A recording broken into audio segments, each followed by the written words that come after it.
but so Yeah. you can go back later on and rewatch anything that might be useful.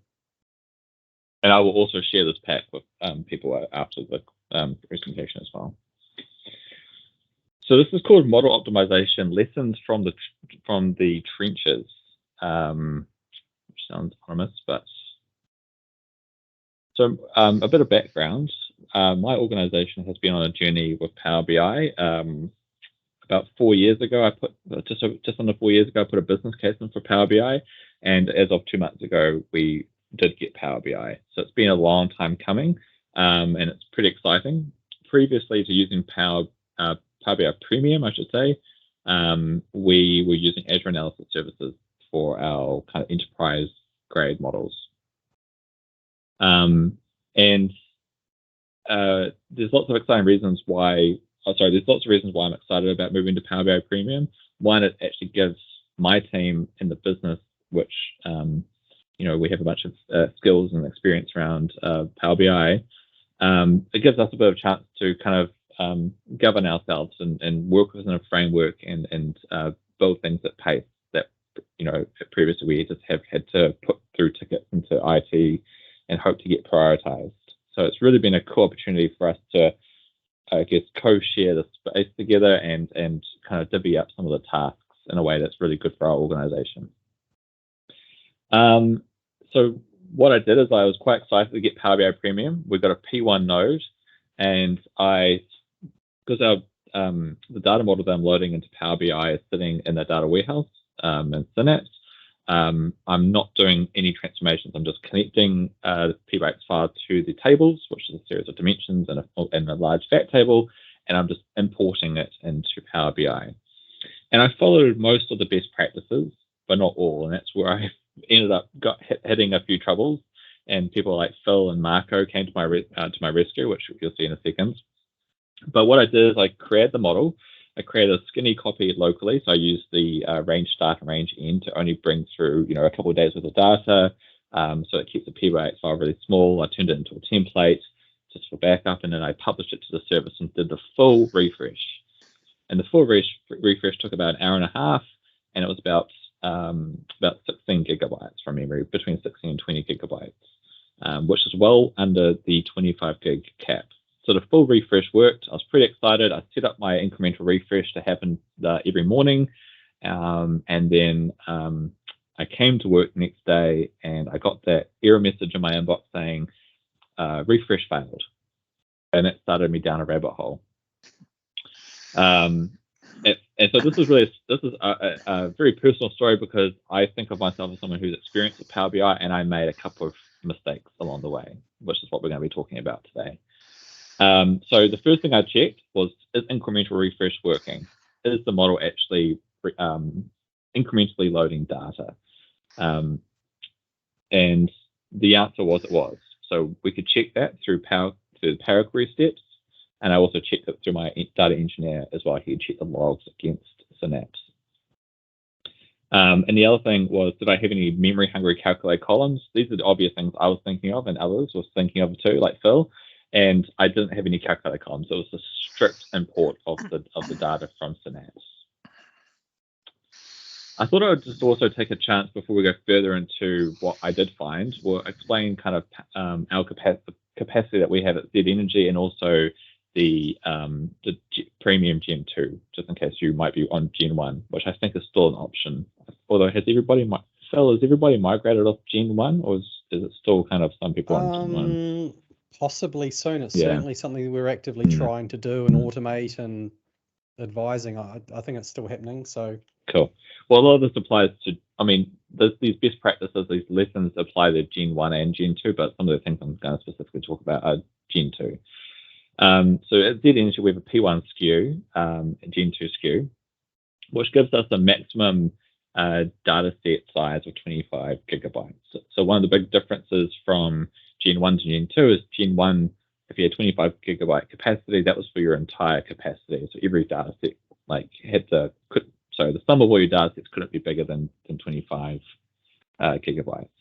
Whereas in Gen 2, the capacity in terms of memory is now per data set. So you could have 100 data sets that are, say, under 25 gigabytes.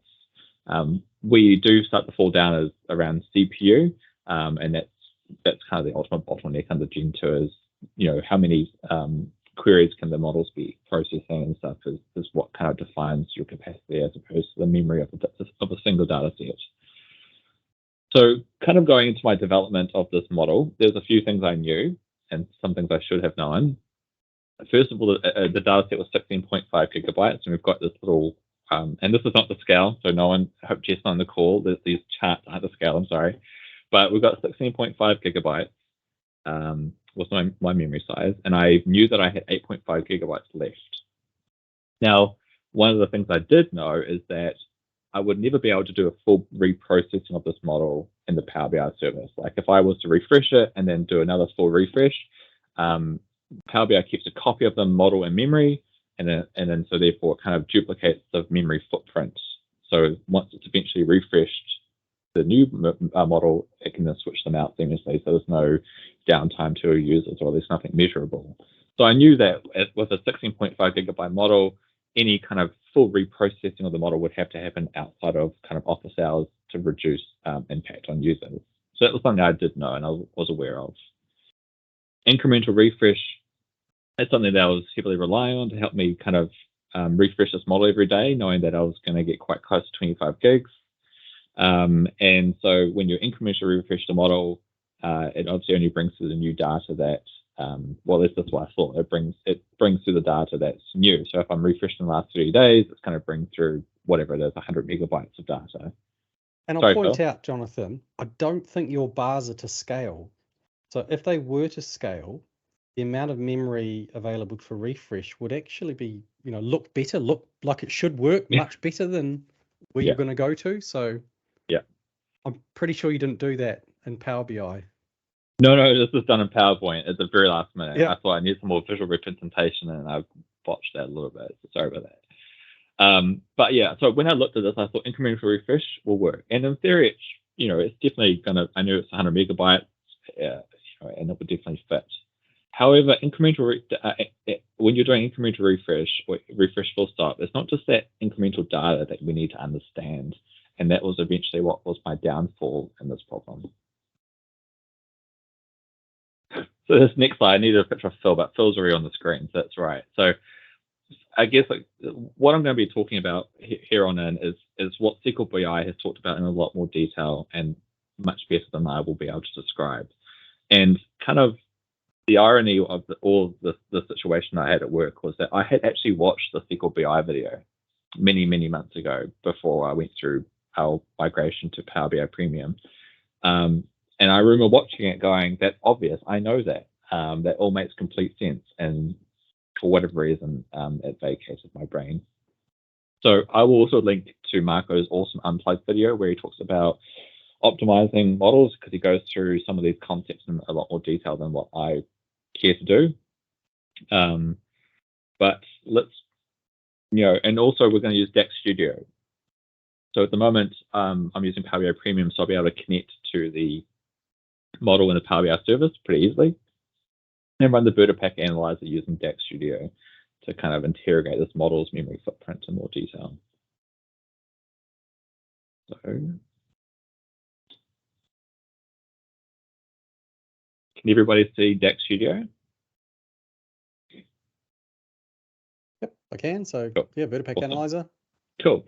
So what I've done here for people who haven't used DAX Studio before is I've gone connect.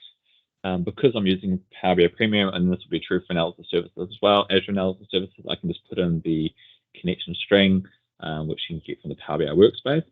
I can actually show that to you if you like, if people would find that useful. Find the right tab. So when you go to the workspace, which has your content, I believe you click on settings, you click on premium, take a couple of seconds to work out what your license is, and I can just copy that URL. And you come back to DAX Studio and you paste that in, just like that. And once I've done that, I click connect. It takes a couple of seconds to refresh the metadata from that URL.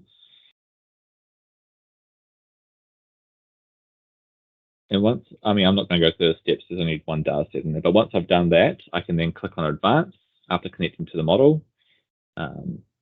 You can pick multiple models, by the way. So if you've got multiple models in there, you can pick a different one.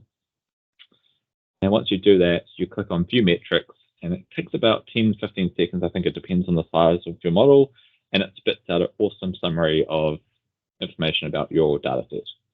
Now, this is after the full refresh has happened. So I've published it, had 2 days of data, then I did a full refresh, took an hour and a half, and now it's filled up with data. Now, if we look at this, this VertiPack Analyzer under tables, we've got kind of 3 columns here. We've got data, dictionary, and hierarchy size. And this looks kind of odd. So the total size is 17.5 gigabytes. The data is only 2.6. But the dictionary itself is 12.8 gigabytes. And massive shout out to Phil, for when I was really struggling with why this wasn't refreshing, helping me out identify that. But that doesn't look right. Like something like that dictionary is really big. And if we actually look at all the columns that make up this table, the columns are around 100 megabytes. It's got 24 months worth of data, so it's about 27 million transactions. But the dictionary is almost 10, 12, 13 times the size of the data. So yeah, something's happening there. And these are numeric columns. These aren't text. Correct. These are numeric columns. So I guess, first of all, before we go into that in a bit more detail, what is the dictionary? What am I referring to when I say dictionary? And again, Phil, please correct me if I'm wrong, if I've not speaking to these things exactly correctly. But VertiPack, when you import the data, creates a dictionary of distinct values for non-integer columns. So it's, for example, strings, decimals, fixed decimals, floating point, etc. It will create a dictionary of distinct values. And then there's 2 ways you can store data: value encoding or hash encoding. Text strings have to use dictionary hash encoding. There's no choice. Numeric columns can use either.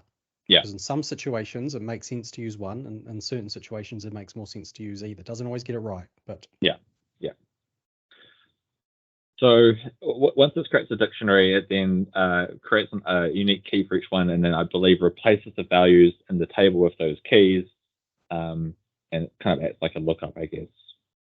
That's the layman's explanation for the dictionary, but it's kind of like a reference table, right? It's replacing values. It creates a dictionary, creates a key, and then replaces those values in the original table with those keys that has been used as a lookup of sorts to accelerate queries. Sorry, Phil, if I butchered that.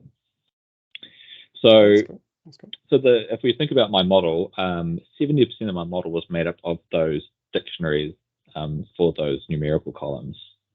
And this is the big learning that I learned in all of this, is that on the right-hand side, if you look at this chart, and again, it's not the scale, but we had this available memory down here, right? This is our gray box. And the dictionaries themselves are 12 gigabytes, as I've mentioned. And then the incremental load for the last 30 days is a tiny little black box, which actually should be a lot smaller than it is, but just for illustration purposes, I made it more visible. And then the red box is our memory shortfall. So the memory shortfall is the difference between what I needed and what I had available to me. And when the model was incrementally refreshing, it has to reprocess those dictionaries. And those dictionaries are large. And I think, and again, please Phil, correct me if I'm wrong, but it has to know what is in the dictionary and what's coming in, what's already in the dictionary and what new values are coming in. Therefore, when it goes to rebuild that dictionary for that column, it needs to actually bring that dictionary into memory. That's the explanation I got from the Microsoft engineer. No, it's more when the data set's empty and you're reading data from your data source, and say it's a text string, and maybe the column that's been encoded is names of animals. The very first row that it gets from the source might be dog. So, okay, do I have that in my dictionary yet? No. Okay, let's add it to the dictionary, and it's going to have ID number 1. If the next row is also dog, we check the dictionary. Does this value already exist? Yes, it does. Okay, I don't need to add a value to my dictionary. I can just store in the actual main fact data a value of 1. It's much smaller than storing dog over and over and over again. Likewise, if the next 20 values are all dog over and over again, it's much easier to just go 1 1 1 1 1 1 1, and then when it sees a new value, okay, we see cat. We check the dictionary. Does this value exist? No, it doesn't. Okay, let's add it to the dictionary now. So the dictionary now contains 2 values. Dog has ID 1, cat has ID 2. And now every time we see cat come from the data source, we just, in the main area where we're storing the data, we can put 2 2 2 1 1 1 like that, and so on and so on. So if you have a huge number of low cardinality values, then your dictionary is going to be quite small, tiny, and it's perfect for that sort of scenario.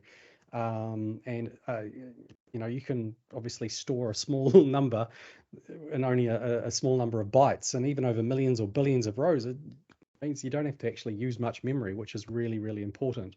But when you're refreshing your data, there will be a process when you're maintaining a dictionary is always to check, do I have this value already somewhere in my dictionary, yes or no? And if it's not, add it.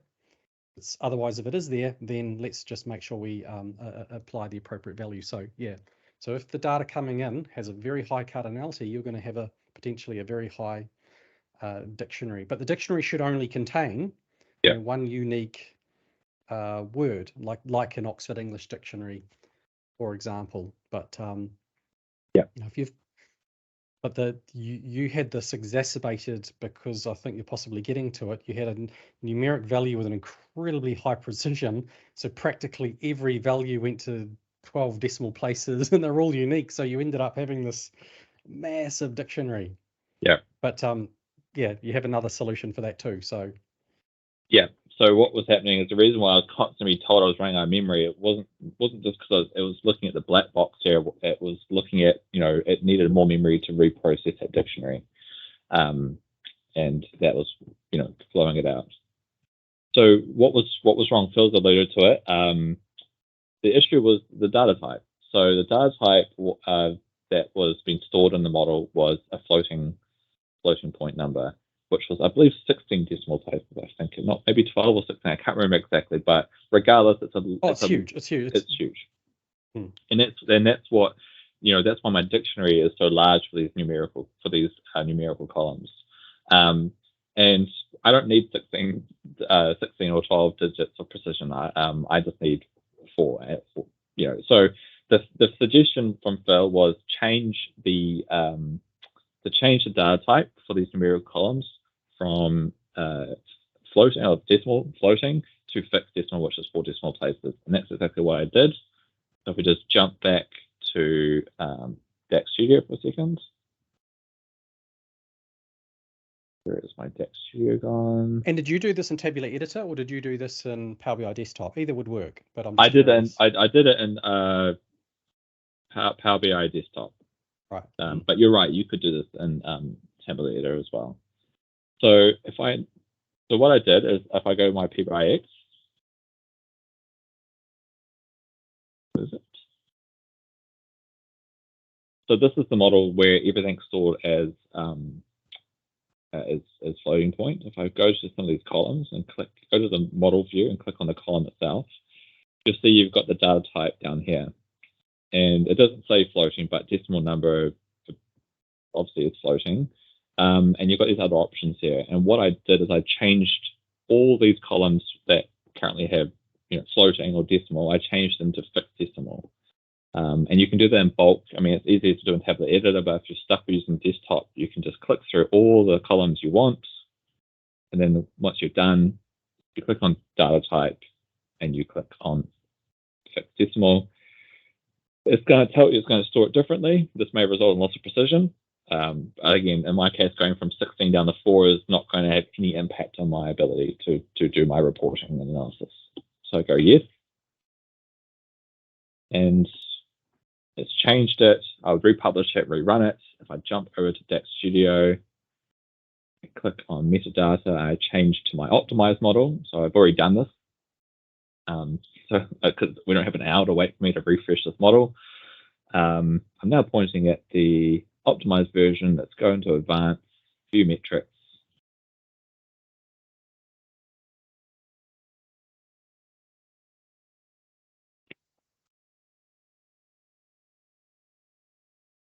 So we started with a 17 gig model, right? All up? That's right. Yeah. 17.5. And there were two main changes you made. You went and updated the data type and you disabled the dictionary.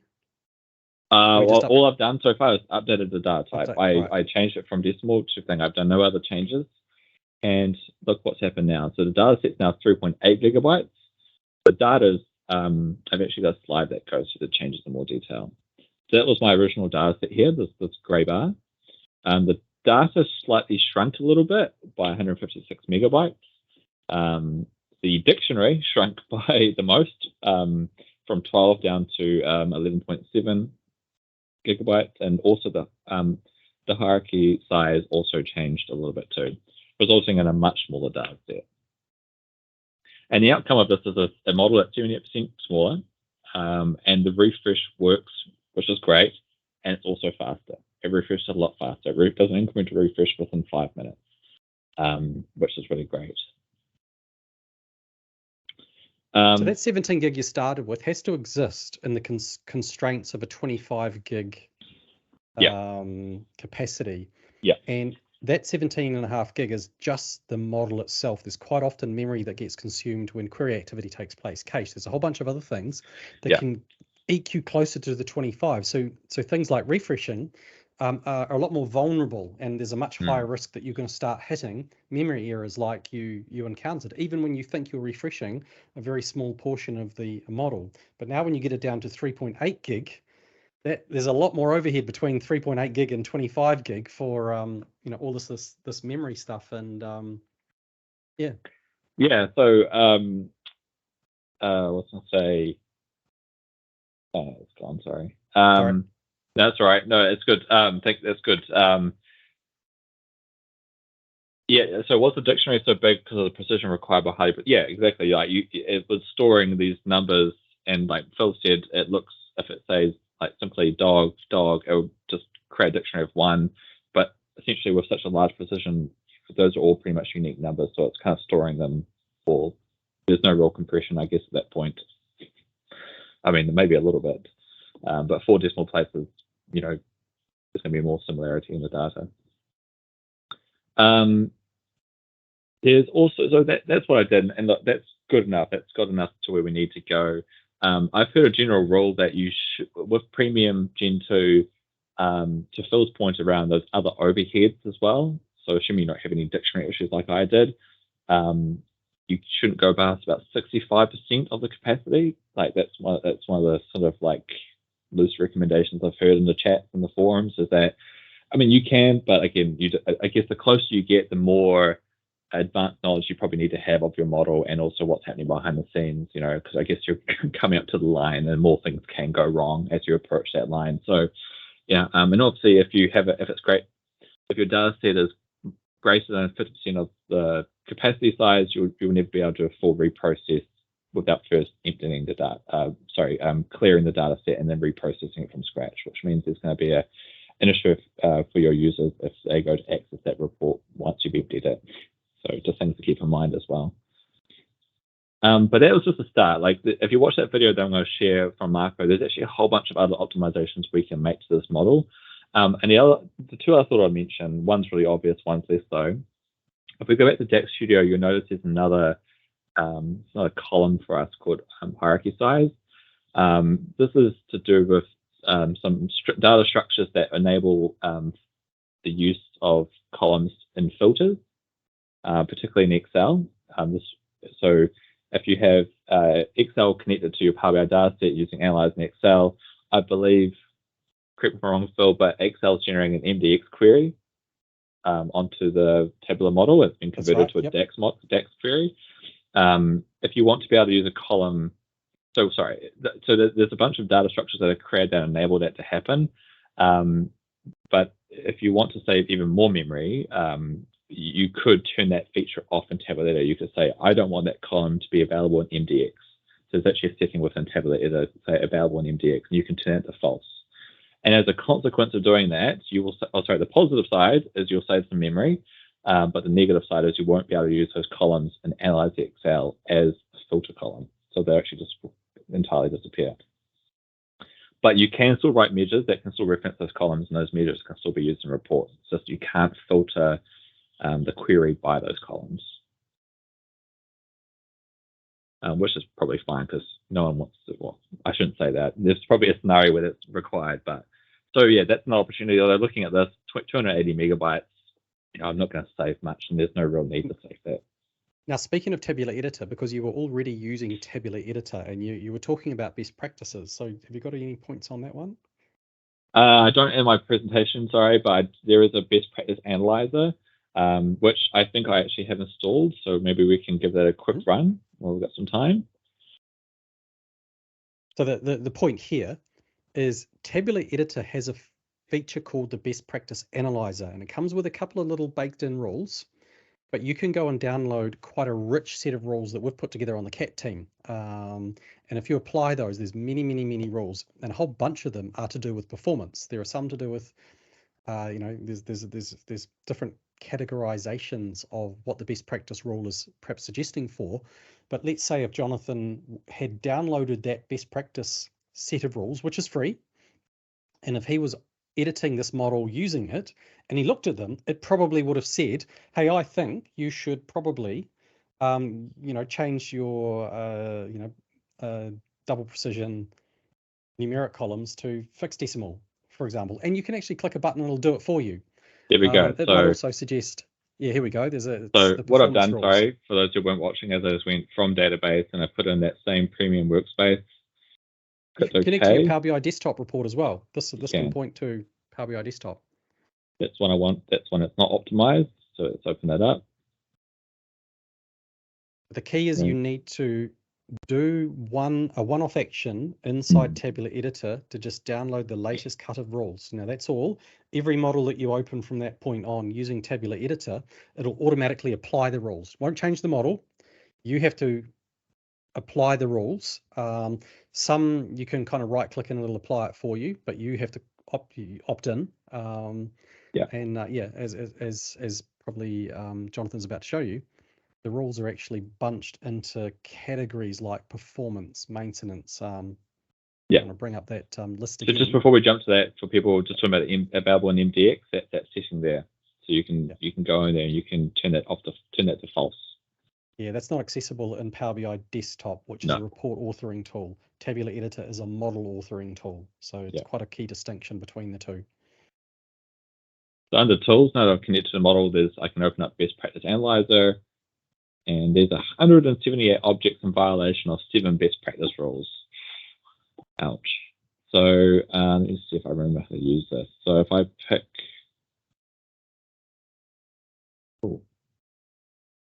it looks different from when I used it last. So how do I see what's actually changed?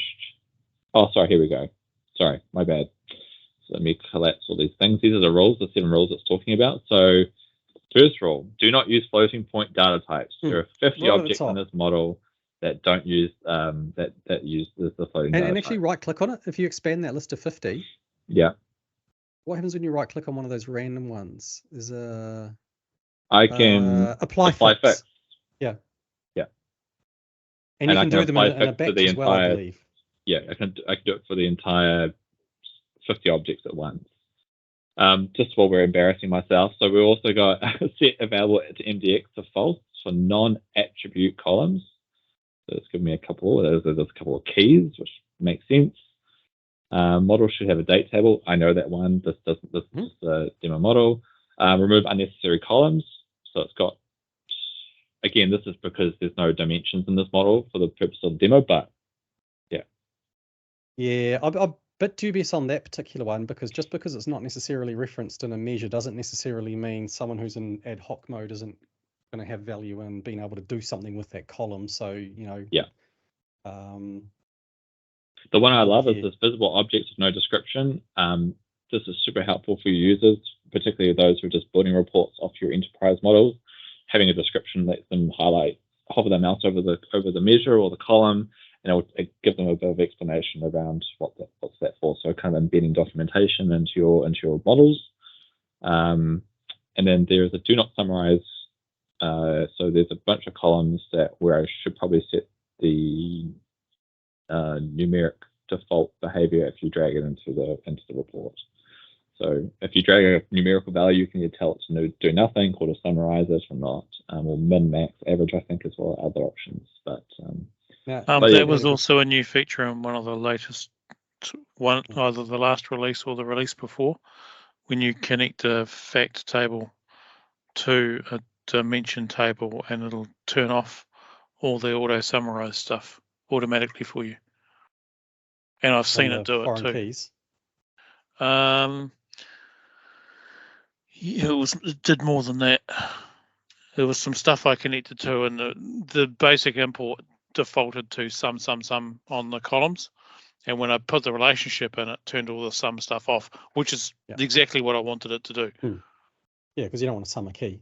No, exactly. But yeah, your other question in the chat window, David, about what happened to the SQL refresh query for the refresh, Jonathan? Did it actually speed up? Not just make the model faster, but I didn't check that so much. In theory, it should have done, because what will happen is AS is spending less time encoding and compressing, and like maintaining and creating dictionaries, and it was obviously very busy before creating such big dictionaries, so it can stream the data through much faster. So where SQL perhaps wasn't the bottleneck before, and AS perhaps was, AS would have less so become a bottleneck. So the only time it wouldn't have been faster if there was a preferred situation, like the SQL side was already so slow that AS was able to do all its maintaining the dictionary and compressing, and still be able to keep up with the how fast the data was streaming, which I doubt.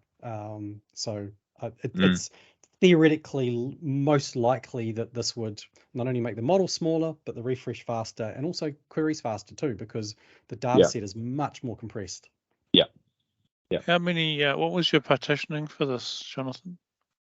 So it's rolling 24 months.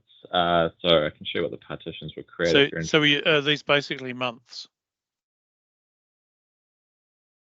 What do you mean, sorry? Months? So the data is daily data, it's transaction data, but it's partitioned it by your calendar month, weren't you, or quarters, or? Looks like it might be months. Are they the incremental ones, or? Yeah, these are the incremental ones. But your ones were calendar month, weren't they? Or you had nothing?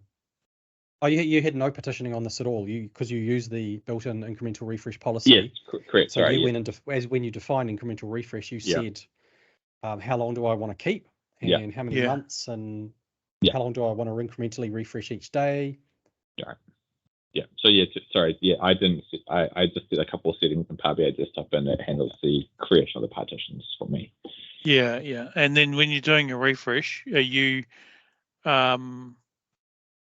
there's a setting there, I forget its exact description, but you influence how much data it goes back to look at for change?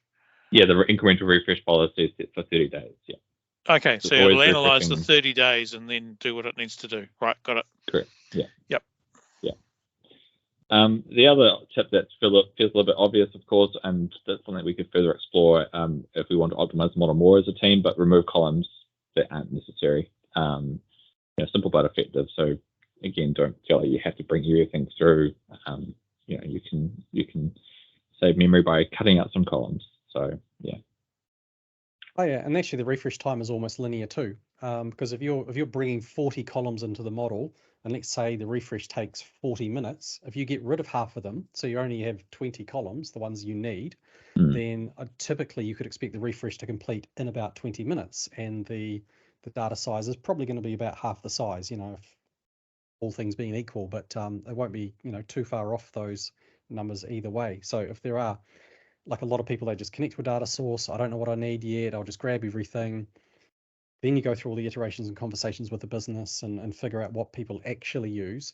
Not always is a case to go back and go, all right, now let's go figure out what we genuinely do not need, and let's just keep the stuff that's important for this report to function. And you can get quite big gains on your model size, refresh time, query speed as well. So the three big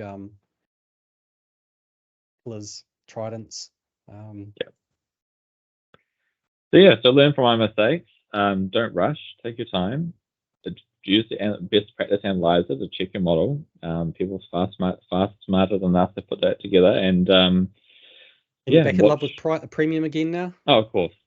Huge fan. Because you went sort of love it, hate it. Oh, yeah. I mean, I was kind of, the thing that was also compressing myself was the fact that I was going to go on holiday very shortly. This is my big trip. So I was rushing. It was silly of me, but I thought my pain can be others' gain. I'm a bit disappointed that you had a couple of CSS calls as well. And that wasn't actually able to get you to the finish line in those calls. So yeah. So it's a bit unfortunate. Yeah. We've given that feedback, and everybody just needs to have Phil on speed dial or Marco Russo. But yeah. Or tabular editor best practice analyzer. Phil in your own built-in computer. Marco Russo. Yeah. But yeah, thank you. That's really it for me, guys. Unless anyone has any other questions. How many calc columns did you have? None. No. But yeah, that's a good point. That's another thing to raise, is that if you have a lot of expensive calculator columns, those calculator column gets completely reprocessed, I believe, even though it's incrementally refreshed. It will reprocess that entire column. So if you've got something crazy happening there, a very long data set, that's going to potentially consume a lot of memory at the end of the refresh. Yeah. So and that's where I had an increment. Well, I'll blame incremental refresh. I might be wrong, but yeah, I had a calc columns issue that was causing the whole thing to self-destruct on refresh. So then the tracking that was hard. So you might have a question like, when does it make sense to use hash encoding on a numeric column? I hear you ask. Does anyone have that question? Yeah. Okay, so you got hash encoding, which we described. Hash encoding is just, we maintain a dictionary. Think that dog, cat, whatever exercise, okay?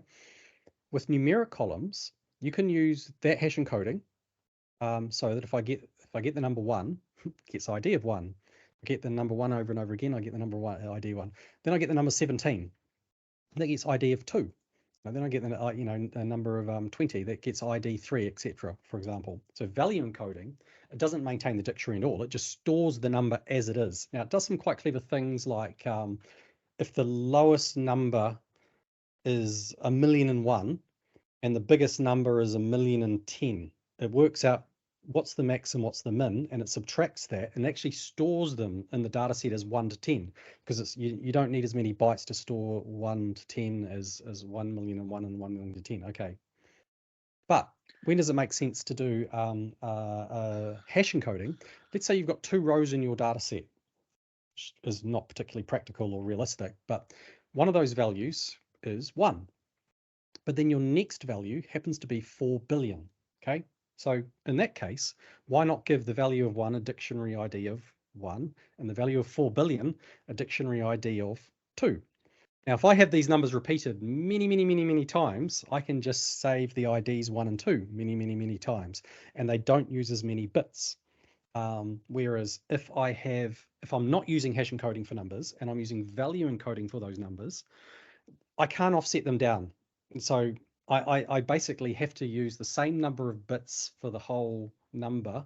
And 4 billion, I don't know off the top of my head how many bits that needs, but it's probably lots, like 4 bytes, 32 bits.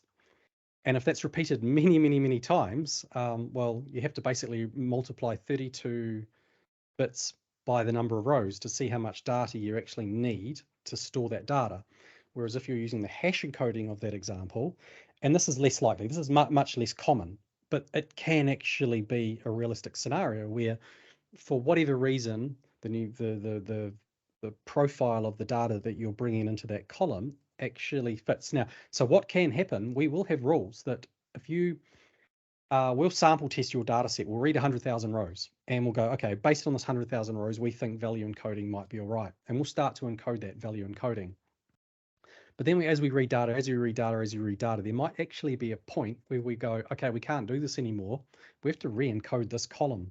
So the processing will pause at that point and it'll go and convert all those value columns over to a dictionary column. So what looks like happen is your processing is going along, chugging away nicely.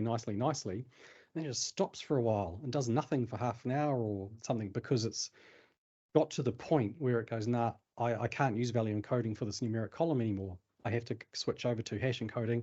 I need to go back to the beginning, work out all the unique values, create a dictionary for those, and now store the ID values for that. Now, it's for most models, most small, medium sized models, it's not an issue. It's only really a problem when you encounter, very large models with hundreds of millions or billions of rows that you need to think about these sorts of things. But it's helpful to know. Clearly, with Jonathan's model with Premium, it was a problem. It was blocking refreshes, and by being aware of the encoding, by being aware of the data types, by being aware of how many bits are required to store each value across this data set, is what can make the big difference about how much memory you actually need at the end of the day to have that data as something that you can query. So. Yeah, and the other thing to mention is if you're only on Pro license, this will help extend your 1 gigabyte cap, for example. So if you always feel like you're worrying about hitting that 1 gig cap, take a look at your model tonight, use the best practice analyzer, and you might be able to get that thing down to 50 megabytes, and you just saved yourself a lot of stress. Because you can point Tabular Editor to Power BI Desktop and apply the best practice rules to shrink that PBIX down so it publishes and gets under some lower thresholds that you have on Pro. Yeah. Awesome. Well, thank you, Phil, for that really detailed explanation of value and hash encoding and how the engine behind the scenes, works and tries to do the best thing for us. Sorry, I was just reading David's comment. Yeah, so thank you, everybody, for turning up. Again, we've got one session next month in November, hosted by Phil, and hopefully some special guests live. We'll let you know what we managed to score. And then Definity is also at the end of November. And then we have a Christmas party on the 7th of December. Keep an eye out for the meetup on that too. It might have a capacity limit, so it might be first in, first served. I think that's from how it's worked historically. But thank you so much for coming, and have a great week, everybody. See you next month. Cheers. Thank you. Bye-bye. Yeah.